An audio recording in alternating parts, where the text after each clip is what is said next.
Well, good evening, everyone. Meteorologist Michael Wilhite here, WilhiteWX.com. Severe weather alert day being declared already for tomorrow. We've got not only some flooding rains coming again. Yes, we don't need any of the rain, but we're going to get it.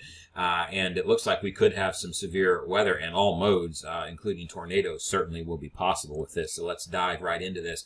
First off, if we look at rainfall observed here over the past few days, just a ridiculous amount. Some of us seen 5 and 6 inches of rain out of here, right along the Ohio River on either side of it. Just a massive amount of rain, and unfortunately more is coming. We had a cold front move through today. That's going to actually come back through as a warm front during the morning hours of tomorrow, and then you've got a cold front that approaches from the west. As that approaches from the west tomorrow evening, that's whenever you could get a potential severe weather threat with it right along as a squall line starts to form. Now, I would not also rule out tomorrow during the afternoon hours of some stronger storms possibly attaching themselves off into this warm front and sort of riding along it. That's something that we'll have to watch for as well. I've seen that happen more than one time before. It's not a guarantee, but I think the potential is certainly there. And you can watch just, by the way, this warm front as it lifts north tomorrow. You start off the day here along the river into the mid-40s and then near 40 as you go a little bit more towards the north. But you're already in the 60s in Kentucky, and just watch as that warm weather lifts up. In fact, as we get into the nighttime hours, we're looking at 8 o'clock Eastern time here. It's 60 in southern Indiana here, and watch this. You're starting to move further to the north as this cold front moves in. The warm front lifts even more, and it'll actually warm up during the evening hours. And so the thing about this is usually whenever we get to the dark, we lose our heating. And so we lose our instability. But if this is correct, we may actually gain a little bit of instability here over the area as things get a little bit warmer as this approaches. The warm front lifts a little bit further towards the north. We actually could get a little bit more instability in here, and so it may work the opposite.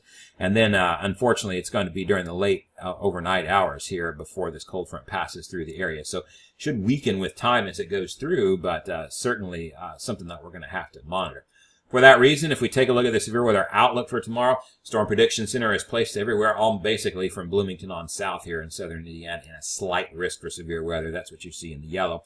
Enhanced risk goes from about the Evansville metro area on to the south and west here. If I zoom in on Kentucky, you can see that, Henderson, Owensboro, Madisonville, Paducah included in with that enhanced risk. The enhanced risk is where the Storm Prediction Center thinks that the strongest risk will be out of this. Honestly, tomorrow I could see this potentially moving up a little bit more towards the north. We'll have to see. Let's talk about what could potentially be a big problem here in regards to wind. Going to be downright windy as you go through the overnight hours here at early morning hours tomorrow. You start here. You're talking wind gusts at the time here, starting to go into the 20 mile per hour range and more. And watch how, as this front starts to lift north, we end up with some very stout wind gusts with it. And by the time tomorrow night comes, look at this. The line is starting to develop out here to the west, but gusts are already, 45 miles an hour here in southern Indiana possible. And so as the front moves through here, watch these wind gusts. Suggestions here are that you could get 55 mile per hour wind gusts along this front as part of it. And keep in mind, a severe thunderstorm warning is issued when winds gust 58 miles per hour or above. So I don't think it would take much with the strong low-level jet that we've got working in with this, frankly, to be able to make any of these storms go severe. So it's going to be something that we're really going to have to watch on that tomorrow night for sure. If we take a look at simulated radar, you can kind of see this. Well, the overnight hours, you watch radar start to fill in as we get towards the morning. If we look at sort of where we are right now, it's about 8:15 Central as I'm recording this. And you see it there on radar, but what you're going to find tomorrow and during the overnight hours is you're going to see this area start to fill in tomorrow with that threat. Go back here. You can watch this on the future radar view, and you can just see a deluge of rain tomorrow morning, and then might get a little bit of a break. It become a little bit more scattered here as we go into the early afternoon hours, but we've got more heavy rain that's coming with this, and it's just a literal dousing. And then as that starts to fade away, possibly a little bit, and I'm not sure it will, we'll just have to see, you've got a squall line that's sort of developing late into our west there, so this is about midnight Eastern time. Notice this broken squall line starts to organize itself a little bit, but then as you go through later in the night, it starts to weaken just a little bit. But, this is 1, 2, 3, 4, 5 a.m. all times Eastern there. So, again, it'll weaken as it goes forward in time, but that will be probably the main event that could bring some very strong winds with it. And, those winds are something to take seriously because we've already got, as I said, multiple inches of rain falling around here. The Ohio River is already flooded over in many areas, and it's only going to get worse, folks. A lot of small streams are overflowing their banks too. It's only going to get worse with this rain moving in, and that's going to weaken tree roots. I would not be surprised to just see some trees toppled over with some of these just completely uprooted because the soil is already so wet and weak. And, if we take a look at what potential rain could come through, just look at how ridiculous this is. You're talking as you go in sort of this area here. Just a ridiculous amount of rain. Anywhere from another 2 to 4 inches of rain being suggested as a possibility here. You can see patches of 3 and 4 inch spots here as we go. Now, again, don't take this as absolute gospel as to where this is going to fall. This is just high-res future radar's idea here. But the idea of another 1, 2, 3 inches or more around the area, even upwards of 4 inches for some, certainly possible. And as a result of that, the Weather Prediction Center has already put us under a high risk for excessive rainfall. In other words, that's a risk of rainfall exceeding flash flood guidance within 25 miles of a point in this anywhere in this area. So, in other words, it's highly likely we're going to have a lot of flash flood warnings out of this tomorrow.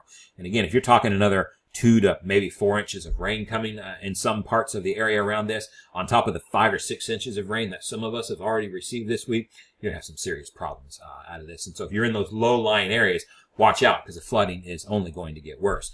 Again, this is a threat for severe weather as well. So again, you've got those damaging straight-line winds, but I do want to highlight that there is at least a small chance for some tornadic development tomorrow night as well. I can't rule out and say that the tornado threat is just negligible tomorrow night.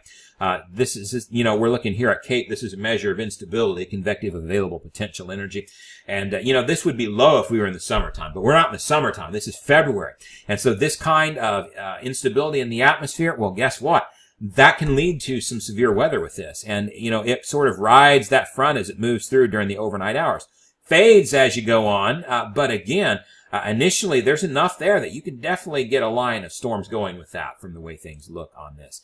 And if you take a look at winds with this as well, this is looking at that instability and winds. And right as you are going with this, we'll just sort of watch this. There's your instability with this as well. And as it goes forward in time, it sort of rides along that front. But look how the winds are steering with this. Let me just change my color on my pointer here. And look at winds here. At the surface, your winds are sort of going like this, but as you get higher up into the atmosphere, your winds are going like that. So you've got directional shear. They're changing from the south to the southwest as you go up in height. They're also getting stronger as you go up in height, so you've got speed shear there as well. Bottom line is that's creating enough that you've got some spin in the atmosphere. And that's what you need to get tornadoes started out of these. And you've got a cranking low-level jet as well. So, you need 3 things to get organized severe weather. You need instability. You need some wind energy in the atmosphere, somewhere greater than 35 knots. And you need some sort of a triggering mechanism to fire these storms off. Well, we got all 3 of them. Look at this low-level jet as it rolls through. You're talking 65, 70-plus knots as it goes through. This is winds 4 or 5,000 feet right above our head. If you look up in the sky and you just see the clouds in the lowest level of the atmosphere whipping by, that's the low-level jet in action that you're looking at. And that tells me 2 things. That tells me that there's definitely enough energy there for some severe weather to happen, but 2, a very, very heavy rain threat, because usually whenever we see a low-level jet that has that kind of wind energy associated with it, we get just torrential downpours around here. Absolutely not what we want to see with what we've got going on, but I agree. I think this high risk for excessive rainfall that the Weather Prediction Center has put us in, the WPC, certainly justified with this. We could also take a look at a couple of other things. Significant tornado parameter. Again, it's elevated right along that front as it rolls through the area too. So again, it's indicating for us that there could be some possible tornadoes. And then finally here, we look at updraft helicity here over a 3-hour span. So as you go through these 3-hour time frames, what this is indicating where rotation tracks might be. Don't take this as absolute here. This is just the model's idea. But the idea here is that there will be some rotating thunderstorms along this cold front as it moves through this line of storms. So all that to say, damaging winds in excess of 60 miles an hour, a very real threat. And I think that there could be some rotating storms in this where we could end up getting some severe, not only severe thunderstorm warnings, but some tornado warnings out of this as well. I would not be surprised at that at all. So severe weather alert day definitely in place tomorrow, not only for the flash flooding and the heavy rain that's going to come with it, but some very strong winds. And again, the timing on all this, well, the high-res radar, high-res data this far out oftentimes doesn't nail the timing perfectly.